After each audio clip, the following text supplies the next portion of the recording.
Lahore central jail 23 मार्च 1931 की शुरुआत और दिन की तरह हुई थी। फ़र्क बस इतना था कि रात को आया आंधी तूफान सुबह होते होते अच्छे मौसम में बदल गई। लेकिन जेल के कैदियों को थोड़ा सा अजीब तब लगा जब जेल वार्डन चरत सिंह ने उन्हें आकर कहा कि वे अपने अपने कोठरी में चले जाएं। उन्होंने इसका कोई कारण नहीं बताया और यह कहा कि यह ऊपर से आदेश है। कैदी सोचने पर मजबूर हो गए कि यह क्या माजरा है।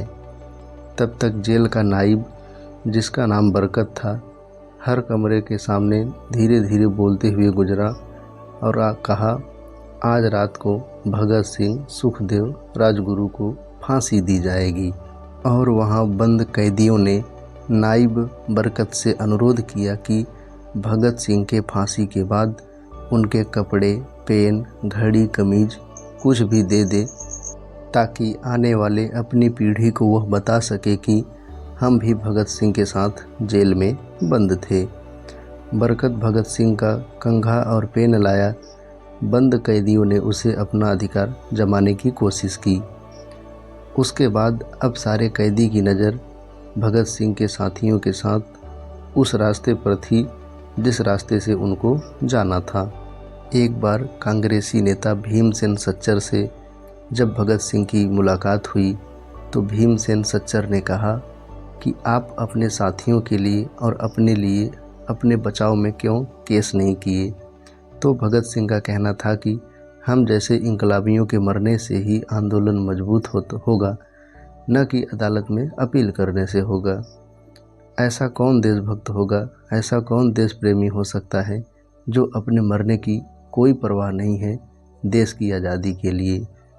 जेल के वार्डन चरत सिंह भगत सिंह के लिए जो कुछ बन पड़ता था वह करते थे।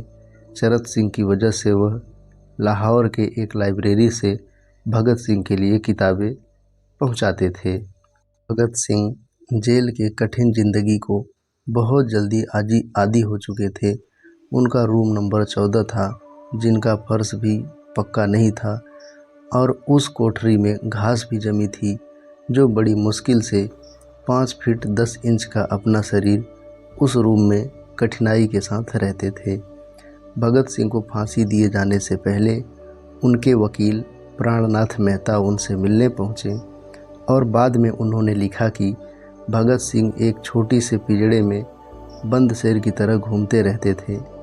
भगत सिंह के वकील जब जेल में मिलने पहुँचे तो भगत सिंह ने मुस्कुराकर उनका स्वागत किया और उन्होंने कहा कि मेरी किताब रिवॉल्यूशनरी आप लाए हैं कि नहीं।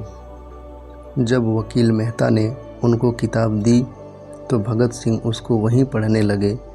ऐसे पढ़ रहे थे मानो जैसे अब उनके पास बहुत कम समय बचा हो। मेहता ने कहा कि आप देश के नाम पे कुछ संदेश देना चाहते हैं। तो भगत सिंह ने कहा कि अपने किताब की तरफ पढ़ते हुए उन्होंने 2 शब्द कहा, साम्राज्यवाद मुर्दाबाद, इंकलाब जिंदाबाद। और भगत सिंह ने कहा कि आप पंडित नेहरू और सुभाष चंद्र बोस को मेरा धन्यवाद पहुंचा दीजिएगा, जिन्होंने मेरी केस में रुचि ली थी। भगत सिंह से मिलने के बाद वकील मेहता राजगुरु से मिले और राजगुरु के अंतिम शब्द थे कि हम लोग जल्द मिलेंगे। उसके बाद वकील मेहता सुखदेव से मिले। सुखदेव ने कहा कि मेरी मौत के बाद वह जेलर से कैरम बोर्ड ले ले जो उन्हें कुछ महीने पहले दिया था। भगत सिंह के साथ बंद शिव कुमार वर्मा कहते हैं कि भगत सिंह को फांसी के पहले हम लोगों को वहां से हटा दिया गया था और इसलिए हटा दिया गया था कि हम लोग भगत सिंह के फांसी को न देखें, जिससे क्रांति को बढ़ावा न मिले।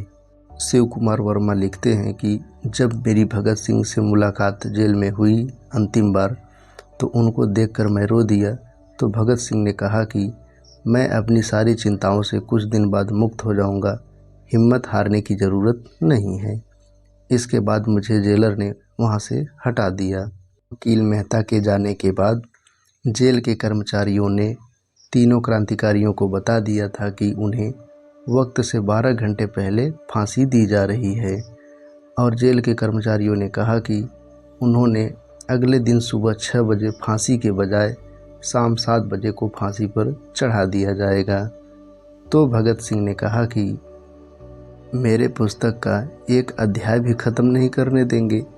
भगत सिंह ने जेल के मुस्लिम सफाई कर्मचारी से अनुरोध किया कि उनको फांसी से पहले उनके घर का खाना खिला दें, लेकिन सफाई कर्मचारी भी अंग्रेजी हुकूमत के आगे कुछ न कर सका। थोड़ी देर बाद तीनों क्रांतिकारियों को उनकी कोठरी से बाहर निकाला गया और फांसी पर चढ़ाने की पूरी तैयारी किया गया। भगत सिंह, सुखदेव, राजगुरु अपने हाथ आपस में जोड़े और उन्होंने अपना प्रिय गीत गाने लगे।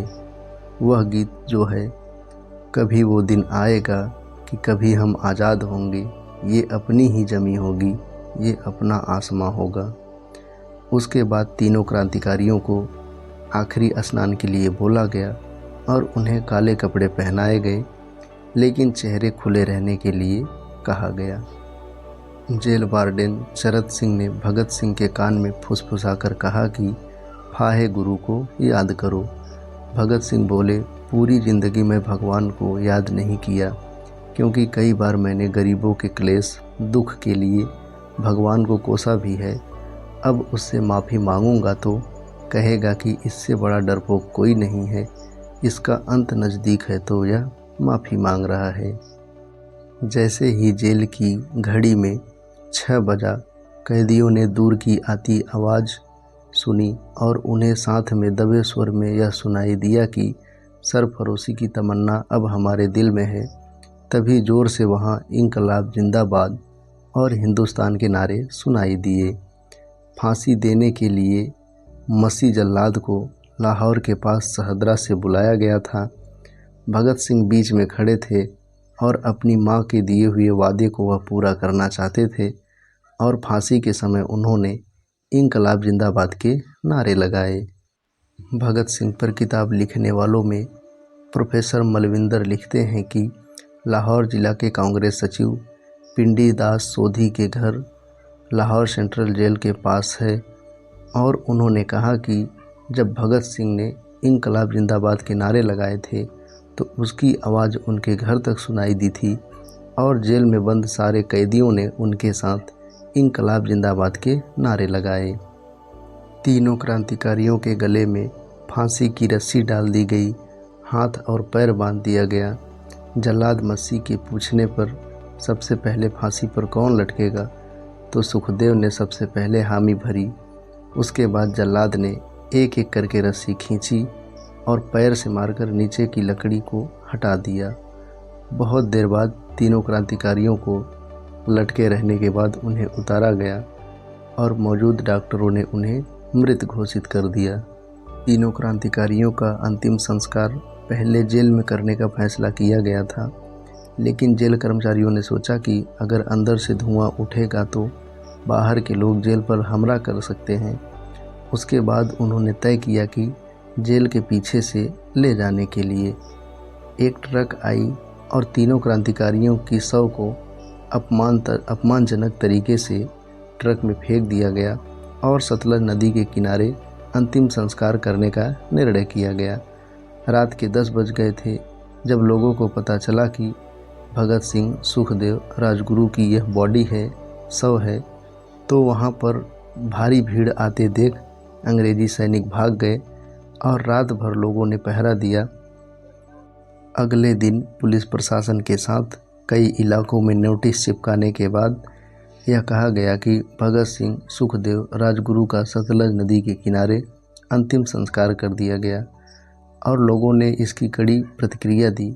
हमारे क्रांतिकारियों का अंतिम संस्कार भी ठीक से नहीं किया गया। तीनों क्रांतिकारियों के सम्मान में 3 मील लंबा शोक जुलूस लाहौर के नीला गुंबद से शुरू हुआ। पुरुषों ने अपनी बाहों पर काली पट्टियां बांध रखी थी, महिलाओं ने काली साड़ियां पहन रखी थी, सभी के हाथों में काले झंडे थे और यह लाहौर के नीला गुंबद से अनारकली बाजार के बीचों बीच जा रुका। आंखों में आंसू लिए मशहूर अखबार के संपादक मौलाना जफर अली ने एक नज्म पढ़ी। उन्होंने कहा, किस तरह इन शहीदों के अधजल शवों को खुले आसमान के नीचे ज़मीन पर छोड़ दिया गया। उधर भगत सिंह के फांसी के बाद जेल वार्डन चरत सिंह अपने कमरे में पहुंचे, फूट फूट कर रोने लगे। उन्होंने कहा कि 30 साल के कार्यकाल में इतना बहादुरी से मैंने किसी को मौत को अपनाते हुए नहीं देखा। इस बात का किसी को अंदाज़ा नहीं था कि फांसी के 16 साल बाद उनकी शहादत भारत में ब्रिटिश साम्राज्य के अंत का एक